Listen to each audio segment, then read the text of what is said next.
Cinema പാട്ടും ബഹളമാണ്, കച്ചറയാണ്, ഇടിയാണ് നടന്നുകൊണ്ടിരിക്കുന്ന അമ്പലത്തിൽ. ഇന്ന് കേരളത്തിൽ കടക്കൽ ദേവീക്ഷേത്രത്തിലെ സംഘാടകരെ കേരളത്തിന്റെ ഹൈക്കോടതി കണ്ടം വഴി ഓടിച്ചിട്ടുണ്ട്. ഈ അടുത്ത സമയത്ത് വലിയ വിവാദമായ ഒരു വിഷയമായിരുന്നു. കടക്കൽ ദേവീക്ഷേത്രത്തിൽ പാർട്ടി പരിപാടി നടത്തുന്നു, പാർട്ടി കൊടി കാണിക്കുന്നു, വിപ്ലവ ഗാനങ്ങൾ പാടുന്നു, പുഷ്പനെ അറിയാവുന്നുള്ള രീതിയിലുള്ള പാട്ടൊക്കെ പാടുന്നു. ഇതൊക്കെ പാടി എന്താ എന്നുള്ള രീതിയിൽ കുറേ ആൾക്കാരൊക്കെ ചോദിക്കുന്നുണ്ട്. അപ്പോൾ അങ്ങനെ ചോദിക്കുന്നവർക്കൊക്കെ ഉള്ള ഒരു വലിയ മറുപടിയാണ് കേരളത്തിന്റെ ഹൈക്കോടതിയിൽ നിന്ന് വന്നിരിക്കുന്നത്. രൂക്ഷമായ രീതിയിലുള്ള പരാമർശമാണ് ഹൈക്കോടതി നടത്തിയിരിക്കുന്നത്. അതായത് തേച്ചൊട്ടിച്ചു വെച്ചിരിക്കുകയാണ് ഹൈക്കോടതി. എന്തായാലും ഹൈക്കോടതിയുടെ സ്റ്റേറ്റ്മെന്റ് കൃത്യമായ രീതിയിൽ നമ്മളൊന്ന് മനസ്സിലാക്കുന്നത് നന്നായിരിക്കും. ഞാനിത് ഇവിടെ നിന്ന് വായിക്കാം. ഉത്സവമാണ് കോളേജിലെ ആനുവൽ ഡേ അല്ല. കടക്കൽ ക്ഷേത്രത്തിൽ വിപ്ലവ ഗാനത്തിൽ ഹൈക്കോടതി. അപ്പോൾ ഇതുമായി ബന്ധപ്പെട്ട് ഹൈക്കോടതി പറയുന്ന സ്റ്റേറ്റ്മെന്റ് ഇങ്ങനെയാണ്: കൊല്ലം കടക്കൽ ക്ഷേത്രത്തിലെ പരിപാടിക്കിടെ വിപ്ലവഗാനം ആലപിച്ച സംഭവത്തിൽ രൂക്ഷ വിമർശനമായി ഹൈക്കോടതി രംഗത്ത്. വിപ്ലവ ഗാനങ്ങൾ പാടാനുള്ള ഇടമല്ല ക്ഷേത്രങ്ങളെന്ന് കോടതി ചൂണ്ടിക്കാട്ടി. ഒരു ക്ഷേത്രത്തിൽ ഇത്തരം പരിപാടി നടത്താൻ പാടില്ലെന്നും ഹൈക്കോടതി നിരീക്ഷിച്ചു. മാർച്ച് 10 ക്ഷേത്രത്തിൽ ഗായകൻ അലോഷിയുടെ നേതൃത്വത്തിൽ നടത്തിയ പരിപാടിയിലാണ് വിപ്ലവഗാനം ആലപിച്ചത്.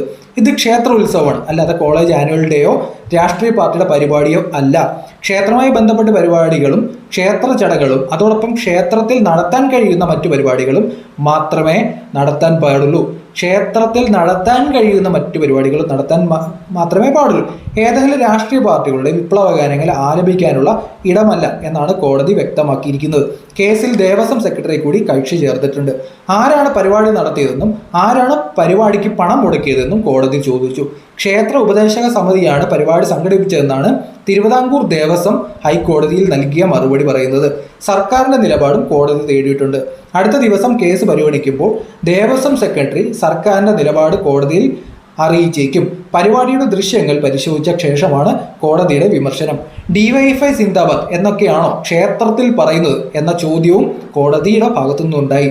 ഒരു രാഷ്ട്രീയ പാർട്ടിയുടെ മുദ്രാവാക്യമടക്കം മുഴങ്ങുന്ന സ്ഥലമായി ക്ഷേത്ര ഉത്സവങ്ങൾ മാറുമോ എന്നാണ് കോടതി പ്രധാനമായും ചോദിച്ചത്. പരിപാടിയുടെ ലൈറ്റിംഗ് അടക്കം പരിശോധിച്ച കോടതി ഇത്രയും പണമുണ്ടെങ്കിൽ ക്ഷേത്രത്തിൽ എത്തുന്നവർക്ക് അന്നദാനം നൽകിക്കൂടെ എന്നുകൂടി ചോദിച്ചു. ഇപ്പം ഞാൻ കുറേ നാളായിട്ട് കണ്ടുകൊണ്ടിരിക്കുന്ന ഒരു പരിപാടിയാണ് ഈ അമ്പല പരിപാടി. നിങ്ങൾ ശ്രദ്ധിച്ചിട്ടുണ്ട്, ഈ അമ്പലത്തിൽ പോയി കഴിഞ്ഞാൽ പലതരത്തിലുള്ള കച്ചറ പരിപാടി ഇപ്പോൾ കാണാൻ പറ്റും. ഒരു ഉത്സവമാണെന്നുണ്ടെങ്കിൽ അവിടെ നടക്കുന്ന എന്താണ്, കുറേ ഗാനമേള വരും, ഡാഡി മമ്മി വീട്ടിലില്ല എന്നുള്ള രീതിയിൽ പാട്ട് വെക്കും. ഇതൊക്കെ കേട്ടുകൊണ്ട് കുറേ ആൾക്കാർ വെള്ളം അടിച്ചുകൊണ്ട് തുള്ളും, ഇടിയുണ്ടാവും, അലമ്പുണ്ടാവും. ഇതാണ് ഇപ്പോൾ അമ്പലത്തിലെ ഒരു പരിപാടി എന്ന് പറയുന്നത്. നമ്മുടെ കേരളത്തെ ലോകത്തിന് മുമ്പിൽ നമ്മൾ അഡ്രസ്സ് ചെയ്യുന്നത് എങ്ങനെയാണ്? കുറേ കലാരൂപങ്ങളുണ്ട് കേരളത്തിൽ. ഇതെല്ലാം എവിടെ നിന്നാണ് ഉയർന്നു വന്നത്? ക്ഷേത്രങ്ങളിൽ നിന്നാണ്. ഇപ്പം ഈ ക്ഷേത്രങ്ങളിൽ എവിടെയെങ്കിലും ഇത്തരത്തിൽ കലാരൂപം ഉണ്ടോ? ദേവസ്വം ബോർഡിന് അമ്പലങ്ങളിലെല്ലാം ഇമ്മാതിരി പേക്കൂത്തുകളൊക്കെ മാറ്റി വെച്ചിട്ട് ഇതുമാതിരി ഒരു ഗാനമേളകളൊക്കെ മാറ്റി വെച്ചിട്ട് കലാരൂപങ്ങൾ കൊണ്ടുവരണം. ആൾക്കാർ വന്നില്ലെന്നുണ്ടെങ്കിൽ വേണ്ട, ഉള്ളത് മതി എന്ന് തന്നെ ചിന്തിക്കണം. അമ്പലവുമായി ബന്ധപ്പെട്ട് നടക്കുന്ന ഒരു പരിപാടി, അതിപ്പോൾ അമ്പലത്തിനുള്ളിലാണെങ്കിലും അമ്പലത്തിൻ്റെ പേരിലുള്ള ഗ്രൗണ്ടിൽ എവിടെയാണെന്നുണ്ടെങ്കിലും ക്ഷേത്ര ആചാരവുമായി ബന്ധപ്പെട്ടുള്ള പരിപാടിയാണ് നടത്തേണ്ടത്. കാരണം ഇതൊരു അമ്പലത്തിൻ്റെ സ്പേസ് ആണ്. അല്ലെങ്കിൽ ബാർ ഡാൻസ് ഒരിക്കലും അമ്പലത്തിൽ നടത്താൻ പാടില്ല.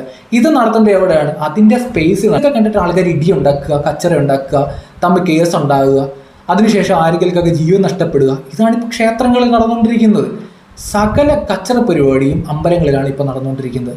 ഇപ്പോൾ ഇതുമായി ബന്ധപ്പെട്ട് ലൈറ്റിൻ്റെ പരിപാടി ലക്ഷങ്ങളാണ് ഒരു അമ്പലത്തിലെ പരിപാടി ചിലവാക്കിക്കൊണ്ടിരിക്കുന്നത്. സാധാരണ കലാകാരന്മാരുണ്ട്, ഈ ക്ഷേത്രകലയുമായി നിൽക്കുന്ന ആൾക്കാരുണ്ട്. ഇപ്പോൾ കഥകളി ആയാലും അതുപോലെ നിരവധി പരിപാടി, തിരുവാതിരക്കളിയൊക്കെയാണ്.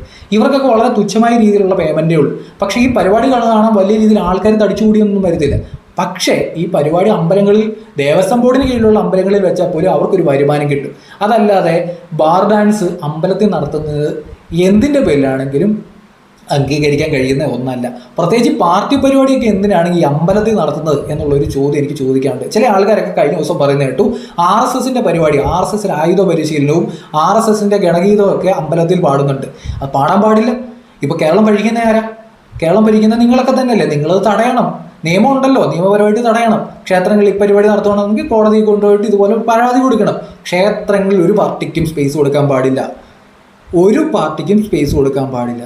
അവർ ഇപ്പം നിങ്ങൾ പറയുന്നത് എന്താണ്, RSSന്റെ വർഗീയത ക്ഷേത്രങ്ങളിലേക്ക് കൊണ്ടുവരുന്നു എന്നുള്ള രീതിയിലാണ് നിങ്ങൾ പറയുന്നത്. അതുകൊണ്ട് ഞങ്ങൾ വിപ്ലവഗാനം പാടുമെന്ന് പറയും. അങ്ങനെയാണെങ്കിൽ മുസ്ലിം പള്ളിയുമായി ബന്ധപ്പെട്ട് SLPയുടെ സംഘടനകളൊക്കെ പ്രവർത്തിക്കുന്നുണ്ടല്ലോ. എന്തുകൊണ്ടാണ് ഒരു ഉസ്താദ് പ്രസംഗിക്കുന്ന സ്ഥലത്ത് പോയിട്ട് നിങ്ങൾ പുഷ്പനെ അറിയാമെന്നുള്ള രീതിയിൽ പാട്ട് പാടാത്തത്?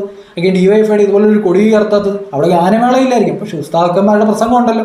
അതിനിടയിൽ ഒരാൾ പോലും, ആ ഭാഗത്തിൽപ്പെടുന്ന ഒരു സഖാവ് പോലും അതിൻ്റെ ഇടയിൽ പോയി ഒരു മുദ്രാവാക്യം പുഷ്പനെ അറിയാമോ എന്നുള്ള രീതിയിൽ ഒരു പാട്ടോ പാടുന്നില്ലല്ലോ. ഇത് ഇരട്ടത്തപ്പാണ്. ക്ഷേത്രങ്ങളിൽ വന്ന് ഇതുപോലെ എന്തും കാണിക്കാവുന്നു. അതല്ലെങ്കിൽ മറ്റൊരു സൈഡിൽ DYFIയിൽ എല്ലാ വിഭാഗത്തിൽപ്പെടുന്ന ആൾക്കാരും ഇല്ലേ? ക്രിസ്ത്യനുണ്ട്, ഹിന്ദു ഉണ്ട്, മുസ്ലിമുണ്ട്. ഹിന്ദുവിൻ്റെ ക്ഷേത്രത്തിൽ മാത്രം മതിയോ വിപ്ലവ പാട്ടുകൾ മറ്റെടുത്തും വേണ്ടേ? ഇപ്പോൾ വർഗീയത എന്ന് പറയുമ്പം ക്ഷേത്രത്തിൽ മാത്രമല്ലല്ലോ വർഗീയത ഉള്ളത്, ക്ഷേത്രവുമായി ബന്ധപ്പെട്ട് നിൽക്കുന്ന ചില സംഘടനകൾക്ക് മാത്രമല്ലല്ലോ വർഗീയത. ഓപ്പോസിറ്റ് സൈഡിൽ വർഗീയതയുള്ള സംഘടനകളില്ലേ, അവരും പള്ളിയുമായി ബന്ധപ്പെട്ടൊക്കെ പ്രവർത്തിക്കുന്നുണ്ടല്ലോ.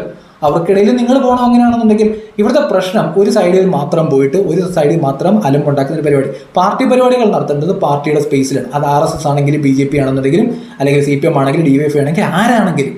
അതല്ലാതെ അമ്പലത്തിലേക്ക് കയറിയിട്ടല്ല ഇതൊക്കെ ചെയ്യേണ്ടത്. നിങ്ങൾ ഈ വിശ്വാസികളായിട്ടുള്ള ആൾക്കാർ കാണുന്നുണ്ടെങ്കിൽ നിങ്ങളുടെ അഭിപ്രായം പറയാം. ഇന്ന് കോടതിയുടെ നിലപാട് ശരിയല്ലേ? ഇനിയിപ്പം ഞാൻ ശ്രദ്ധിച്ചുള്ളൊരു കാര്യമുണ്ട്, ഒരു അമ്പലത്തിലെ പരിപാടിയിൽ ലക്ഷങ്ങളാണ് ഇവിടെ ചിലവാക്കിക്കൊണ്ടിരിക്കുന്നത്. എന്തിനു വേണ്ടി? ലക്ഷങ്ങളാണ് ഇവിടെ ചിലവാക്കിക്കൊണ്ടിരിക്കുന്നത്. ഇതുപോലെ ഈ പാർട്ടി പരിപാടി നടത്തിയ കടക്കൽ അമ്പലത്തിലെ സ്റ്റേജ് നിങ്ങൾ നോക്കുക, എത്ര രൂപയാണ് ചിലവാക്കിക്കുന്നത്. അന്നദാനത്തിനെ പറ്റി കോടതി പറയുന്നത് അന്നദാനമല്ല, ഞാൻ പറയുന്ന ഒരു കാര്യം നോക്കുക, എത്രയോ തിരുവിതാംകൂർ ദേവസ്വത്തിനൊക്കെ വരുമാനം എന്ന് പറഞ്ഞാൽ ശബരിമല പോലുള്ള ക്ഷേത്രങ്ങൾ വരുമാനം എടുത്തിട്ടാണ് പല അമ്പലം ഓടിച്ചുകൊണ്ട് പോകുന്നത്. ശരിയാ, പക്ഷെ ഇങ്ങനെ ഇത്രയും ചെലവ് കാണിച്ച് ഇപ്പം പിരിച്ചിട്ടാണെങ്കിൽ പോലും എന്തിനാ ഇങ്ങനെ ചിലവാക്കി കളയുന്നത്? ഇതുപോലുള്ള പരിപാടികൾ നടത്തുന്നത് എന്തിനാണ്? ഇതുപോലുള്ള അമ്പലത്തിൽ വന്നിട്ട് ബാർ ഡാൻസ് പോലുള്ള പരിപാടികൾ എന്തിനാണ്? അല്ലെങ്കിൽ ഡാഡി മമ്മി പോലുള്ള പാട്ടുകൾ എന്തിനാണ് അമ്പലത്തിൽ? അതിന് പകരം നമുക്ക് ഒരു ഹിന്ദു വിഭാഗത്തിൽ പെടുന്ന, ഞാൻ പ്രത്യേകം പറയാം, ഒരു ഹിന്ദു വിഭാഗത്തിൽ പെടുന്ന ഒരു മനുഷ്യനെ ആ അമ്പലവുമായി ബന്ധപ്പെട്ട് എവിടെയെങ്കിലും ഒരു ട്രീറ്റ്മെന്റിന് വേണ്ടി പൈസയ്ക്ക് ആവശ്യമുള്ളവർ കാണത്തില്ലേ?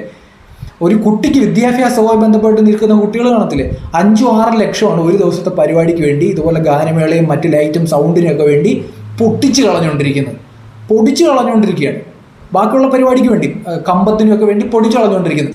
ആ ക്ഷേത്ര പരിസരവുമായി ബന്ധപ്പെട്ട് നിൽക്കുന്ന ഏതെങ്കിലും ഒരു കുട്ടിക്ക് ഒരു വിദ്യാഭ്യാസം നൽകി കഴിഞ്ഞാൽ ആ ക്ഷേത്രത്തിൻ്റെ പേരിൽ നടത്ത്, അല്ലെങ്കിൽ ഒരാൾക്ക് ഒരു ട്രീറ്റ്മെൻറ്റ് ക്ഷേത്രത്തിൻ്റെ പേര് നടത്ത്. ഹിന്ദുവാദത്തിൽപ്പെടുന്ന ആൾക്കാർക്ക് അങ്ങനെയെങ്കിലും ഒരു ഗുണം ഉണ്ടാവട്ടെ. ഇതിന് പകരം എന്താണ് ഇവിടെ ചെയ്തുകൊണ്ടിരിക്കുന്നത്? പാർട്ടി അജണ്ടകൾ നടപ്പാക്കുന്നു അമ്പലത്തിൽ. അങ്ങനെ നടപ്പാണെങ്കിൽ എല്ലായിടത്തും നടപ്പാക്കുന്നുണ്ടോ? ഇല്ല, അമ്പലത്തിലേക്ക് മാത്രം. എന്താണ് പൊതുസ്വത്താണോ? എല്ലാവർക്കും കയറി എന്നും ചെയ്യാൻ പറ്റുന്ന ഒരു സ്പേസ് ആണോ അമ്പലം? അല്ല. അമ്പലം എങ്ങനെയാണ് എല്ലാവർക്കും? അവിടെ വിശ്വാസിയുടെ കോർണറാണ്, പ്രാർത്ഥിക്കേണ്ട ഒരു കോർണറാണ്, അവിടെ ക്ഷേത്ര കലകളാണ് വരേണ്ടത്, താളവും മേളവും എല്ലാം ഉള്ള ഒരു സ്പേസ് ആണ്. അവിടേക്ക് നമുക്ക് വിദേശികൾ ഉൾപ്പെടെയുള്ള ആൾക്കാർ ഇതാണ് കേരളം, ഇതാണ് ഇവിടുത്തെ ക്ഷേത്രാചാരങ്ങൾ എന്ന് പറഞ്ഞ് കാണിക്കാൻ കൊല്ലുമ്പോൾ ഇവിടെ ഡാഡി മമ്മി വിളിയും ബഹളവുമാണ്, സിനിമാ പാട്ടും ബഹളമാണ്, കച്ചറയാണ്, ഇടിയാണ് നടന്നുകൊണ്ടിരിക്കുന്ന അമ്പലത്തിൽ. ഞാൻ പറഞ്ഞ കാര്യങ്ങളോട് നിങ്ങൾ യോജിക്കുന്നുണ്ടെങ്കിൽ തീർച്ചയായിട്ടും നമ്മുടെ കമൻറ്റ് ബോക്സിൽ കമൻറ്റ് ഇടുക. അതോടൊപ്പം പേജ് ഫോളോ ചെയ്ത് സപ്പോർട്ട് ചെയ്യുക.